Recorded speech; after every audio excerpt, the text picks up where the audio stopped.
here we have a polyculture that should be very interesting this year. This is an area kind of next to the bamboo, sort of southeast of the bamboo patch, and just in front of a Jostaberry, where last year we had planted a bunch of Egyptian onion, or walking onion, which we love as a perennial scallion, and actually we've been harvesting these and really enjoying them this year. We had planted nearby some blue Comfrey, Hidecote Blue dwarf Comfrey, which is a lovely ground cover for shade, and is, I would say, a very quick runner. Spreads underground very, very quickly, and also above ground apparently, but it stays pretty low. And I got to see a nice patch of that last year, and I thought it might be an interesting companion. Well, actually, I didn't think that at all. It arrived on its own into this polyculture. You can see where it started to blend itself in with the Egyptian onions there. And it arrived, and I thought, well, that's interesting. Maybe we should give that a go.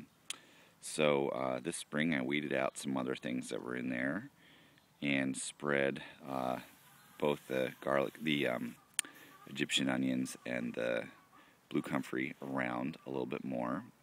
And this season we're just going to see what happens. So I will add another clip onto this later on.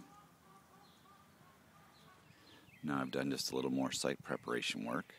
I've transplanted some of the lemon balm and garlic chives that I dug out of this area. I've mulched everything with these nice Norway maple leaves that we have, and I've given it a good watering. And in addition, the Jostaberry that's behind it, I pruned a little bit some of the branches that were low and were going to come out over and shade the onions a little too much.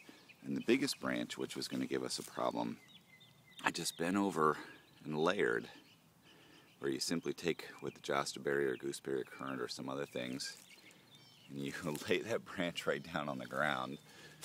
In this case, it's coming out over here, and I put here's the rest of the branch, and I put a piece of wood and a rock over it to hold it down, and incredibly, this will root underneath this log over the course of 2010 this year, and then in the spring we can cut it over here. We'll have a new plant. So it's really easy to propagate in that way. I'm propagating while pruning and making things the way I want them to be for my polyculture. And that's it. In about 15 or 20 minutes, I've created a new polyculture where I've listened to the garden and have worked on a polyculture that it suggested. Done some pruning, done some transplanting. And that's basically it between now and harvest time for this polyculture. So that's a very low maintenance system, and I'll keep tabs on how that goes this year.